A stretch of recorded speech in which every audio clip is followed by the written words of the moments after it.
Today on the Women Mind the Water Art of a Series podcast on womenmindthewater.com, I'm speaking with Joselyn Takacs, a Portland, Oregon-based author.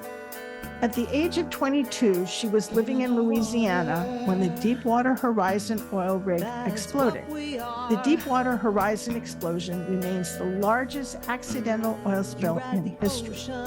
The impact from the disaster became the impetus for 9 years of research that resulted in her new novel, Pearce Oysters. The novel is an intimate look at how the oil spill impacted folks who make their living fishing on the very real Caminada Bay. The Women Mind the Water Art of a Series podcast on womenmindthewater.com engages artists in conversation about their work and explores their connection to the ocean. Through their stories, Women Mind the Water hopes to inspire and encourage action to protect the ocean and her creatures. Today, I'm speaking with Joselyn Takacs, a writer who was stunned in 2010 by reports of the devastation from the Deepwater Horizon explosion and subsequent oil spill. 5 years later, she recorded oral histories of oyster farmers working in the region. These histories became the foundation of her story, Pearce Oysters. Her novel focuses on a Louisiana family and their oyster farming business. Joselyn maintains that the Pearce family is a source of emotional education for readers, sharing with them the importance of oyster farming to the complex ecosystem of the Gulf of Maine. Welcome, Joselyn. I am looking forward to our conversation about your writing and oyster farming. I too have lived in Louisiana. While there, I experienced hurricanes and serious flooding. Those experiences helped me to see that Louisiana is often impacted by events beyond the control of locals. So let's begin by talking about how you came to be in Louisiana. Joselyn, tell us a bit about yourself. What is your relationship to Louisiana?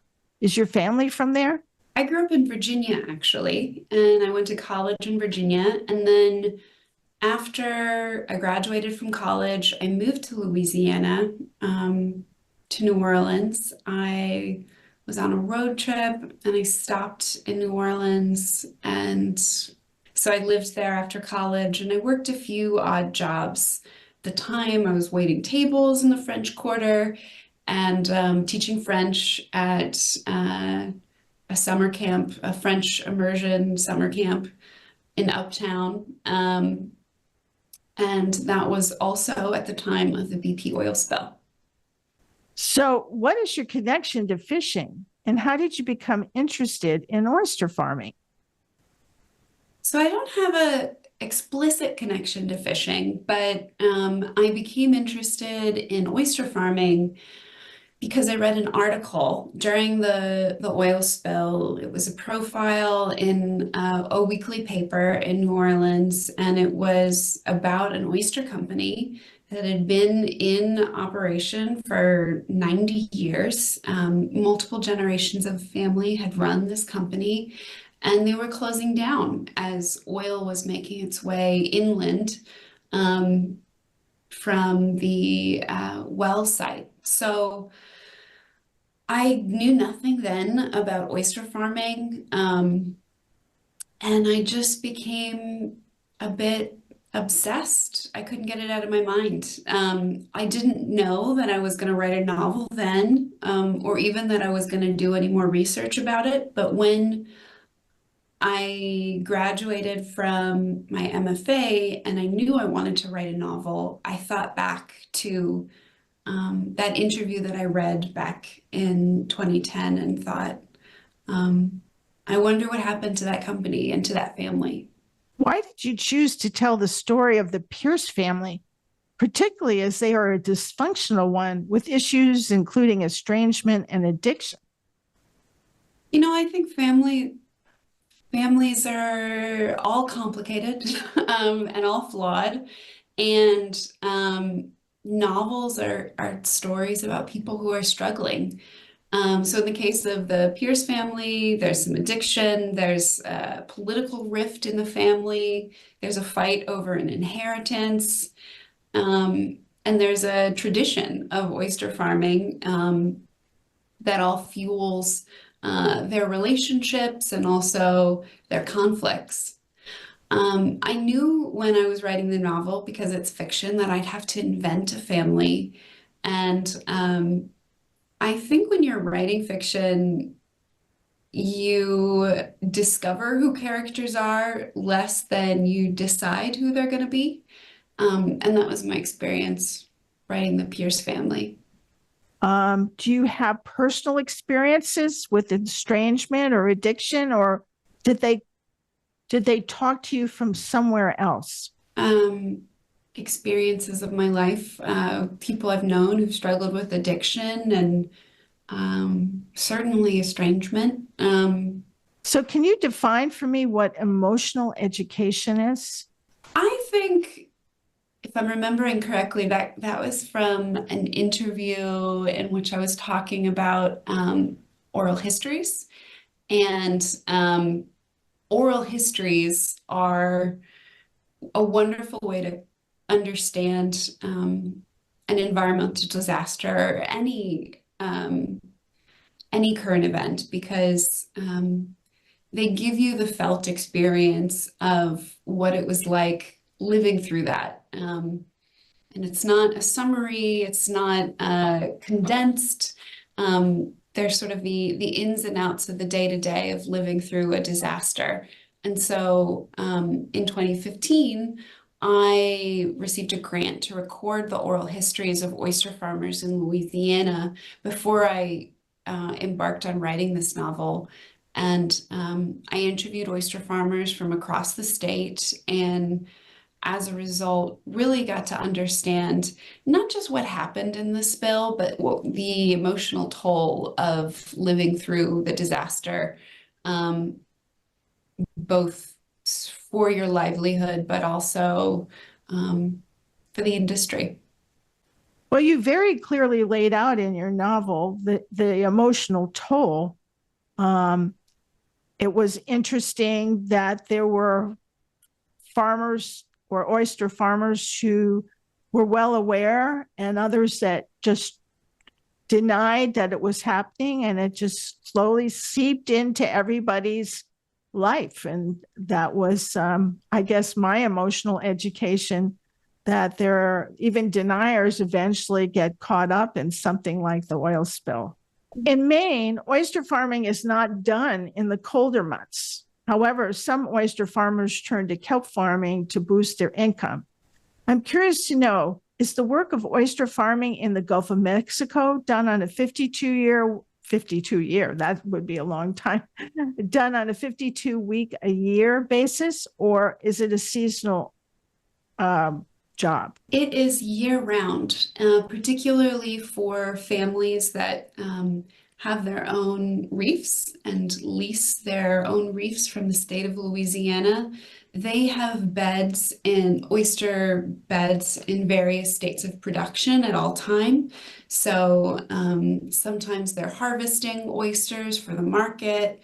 Sometimes they're planting seed. By seed, we just mean baby oysters. And depends on when the oyster spawn is happening, as to whether they're harvesting or planting seed or prepping for their next haul. So the oyster reefs are actually like farming. They have to seed them, the oysters have to grow, and then they're harvested, as opposed to a wild reef where they're self-propagating. Actually, both. It depends on where the reef is located. There are reefs in Louisiana that are self-sustaining, and there are other reefs that are, for instance, closer to the Gulf of Mexico, where the water is too salty for the reefs to self-seed, but oyster farmers can plant seeds on those reefs. Wait till the oysters are market size, and then haul out the market size oysters. Interesting. So did you let any oyster farmers review your manuscript? I'm curious to hear how they reacted to the way you told their story. I am curious too. I have sent them all copies of the book, but the book's only been out for a month now. And you know, I'm looking forward to hearing what they think. At my event in New Orleans, one of the oyster farmers that I interviewed was there and brought his oysters and donated his oysters to the attendees at the event. It was a great little bookstore called Baldwin and Co. And he answered some questions about his experience during the spill. Um, but as for uh, whether or not they've read it yet, they haven't told me. But I was lucky when I was writing the novel because I had so much material to draw from in the hours and hours of interviews that I did Right. with oyster farmers. So the Pearce Oyster book represents extended writing project for you. What have you learned about yourself from this 9-year writing project? You know, it took me so long to write this book because I had to do so much research, um, but also because it was my first novel and I was learning how to write a novel along the way and making mistakes and revising and finding out what the story was because I don't plot things out before I write. I've never been that kind of writer. Um,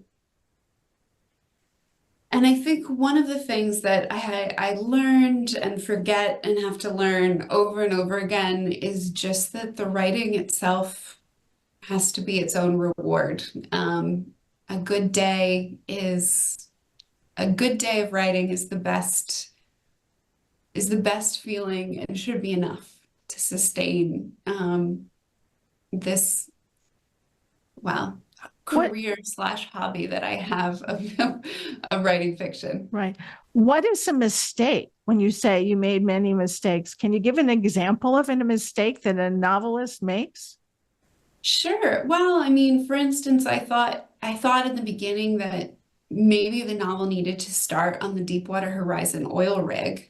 Um, and I needed to start with the explosion there. And so I did all of this reading about oil rigs, which are really interesting. You know, they've got movie theaters on them, they've got gyms, they're built for people to live on them for long deployments, and they become sort of a home away from home for people. And the chapters that I wrote, I just had to throw away because they weren't central to the family story and they were disorienting from the family story. I think if you started with the oil rig, you might expect you're getting a different kind of story than the one that you end up getting. But I just, there was no blueprint to follow. So you just have to make mistakes along the way and learn what the story is. Do you think that you will continue to focus on environmental disasters, or is your writing going in a new direction? I mean, it's a passion of mine. Environmentalism, uh, and inspiring people to care about this fragile world that we're a part of. So yes, but not exclusively. The next project I'm working on is a screenplay, and it doesn't have an environmentalist bent, but I'm sure it'll come back in future work. So the screenplay isn't based on the Pearce Oyster book. No. So is there anything else you'd like to tell listeners before we end our conversation? Um, I think this is a novel about an oil spill, surely, but it's more than that. It's about a family living through an environmental disaster and how environmental disasters change us. So it's my hope that people come to care about the Pearce family, and by extension, care about the ecosystem on which they depend. Are any of the oyster farmers that were devastated by the Deepwater Horizon oil spill, have they come back to farming? Yes, most of the oyster farmers that I spoke with in 2015 are still farming. Not all of them, but the oil spill was a devastating blow to the industry and took years, much longer than anyone had thought it would take to bounce back from. But it's hopeful that they did recover. Yes, it is absolutely wonderful that they've recovered. And, oyster farmers love what they do. They told me over and over again in the interviews that they get to see things every day in their work that most people will never see. The sunrises they see on the water, the pride of producing an oyster that people like and people can identify by name. It gives them a great sort of life satisfaction to be able to do that. So I'm relieved that the industry carries on. Thank you, Joselyn. Thank you for being on our podcast, and thank you for telling the story about some very hardworking individuals in the Gulf of, I want to say Maine, but no, Gulf of Mexico. I'm always interested to talk with fellow storytellers and hear how they go about sharing stories. I'd like to remind listeners that I've been speaking with Joselyn Takacs, an author with a new novel. Pearce Oysters is an intimate look at how the largest oil spill in history impacted the lives of folks who make their livelihoods fishing along the coast of Louisiana. Joselyn is the latest guest on the Women Mind the Water Artivist Series podcast. The series can be viewed on womenmindthewater.com, Museum on Main Street, and YouTube. An audio-only version of this podcast is available on womenmindthewater.com, on iTunes, and Spotify. Women Mind the Water is grateful to Jane Rice for the use of her song, Women of Water. All rights for the Women Mind the Water name and logo belong to Pam Ferris-Olson. This is Pam Ferris-Olson.